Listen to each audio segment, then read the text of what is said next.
What's up, folks? P58 here with another edition of Is It Real? This week we're talking about Cove. Now, Cove was a television show for children with puppets and marionettes. It aired in the late 60s and early 70s. Now, to begin the story, it actually starts in the 1760s with a writer named Collin. He was a poet and apparently, I guess, a novelist or just a writer. He wrote a short story called The Knickerbocker's Tale. Now, it was unfinished, and I checked his bio, and all I could really discern is that he either disappeared or died.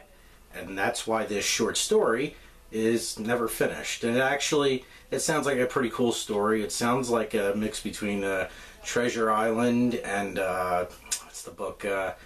A little kid, he dreams and there's magic and stuff. It's kind of like, sounds like a mix between those two stories.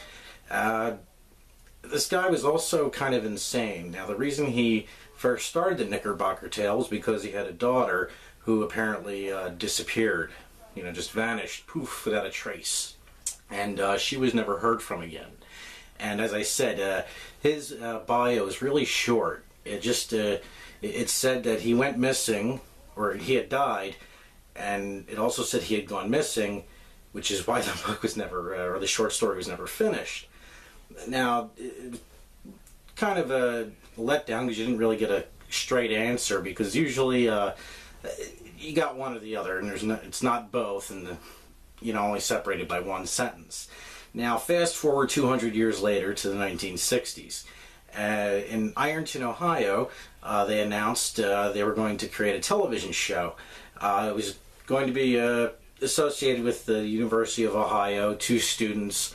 I'm going to send links to all the stuff I'm talking about.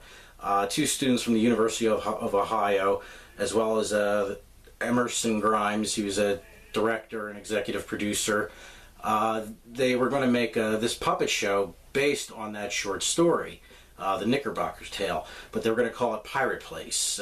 Basically, it had the names of the same characters. They were a little different than in the short story, but basically the same characters with the same names. Now, the show was first reviewed in 1968, and it got mixed reviews. Some people thought the puppets of the pirates were creepy and morbid and just kind of too realistic looking. I guess anyone who's ever watched, I don't know, like H&R Puffin stuff. I don't know if you're old enough to remember that, whoever's watching this, but it's kind of that level of creepiness. And I saw the YouTube video of the supposed lost episode, and some of the puppets are weird, other ones kind of look silly. But definitely not the level of Huffin stuff. But it's still kind of creepy. The skeleton one was kind of weird. Now, other people thought the show was great. They applauded it. They said it was going to make, Ohio the face of the nation when it comes to educational television, because they thought this show had promise and, it was going to be bigger and better things.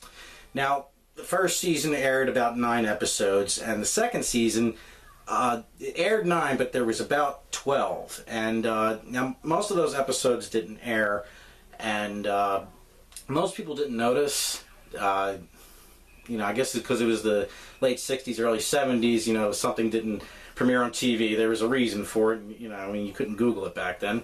But there were some people that did notice, and they noticed that instead of airing the 12 episodes, or even 9, some areas only aired a couple, like maybe 3 or 4. And where the story actually begins is in a forum about this TV show, and they talk about noticing this one episode at the end of the second season called the Screaming episode, which is just 2 minutes of characters screaming, a little girl crying, creepy, very, very creepy, and, unsettling. Not to the level of Calden 21, but, still a pretty good story so far. And I searched deeper, and this Screaming episode was a result as the show getting canceled. This short story, The Knickerbocker Tale, or this caulkry, he had like the Midas touch. Everything he touched did not turn to gold, it turned to shit. And it seemed to affect this Emerson Grimes, because this show was his baby. He loved it, and it just failed, and he started apparently losing his mind. He was talking to the puppets, to the sets. He ripped his hair and his teeth out, pretty graphic.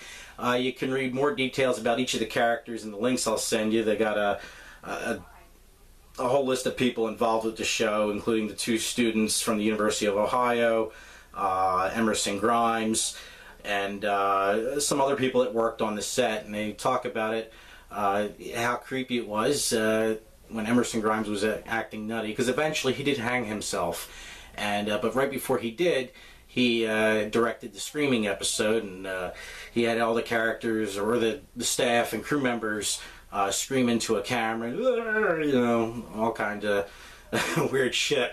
Excuse me. So there was a reason behind that, and they say it was because he was schizophrenic.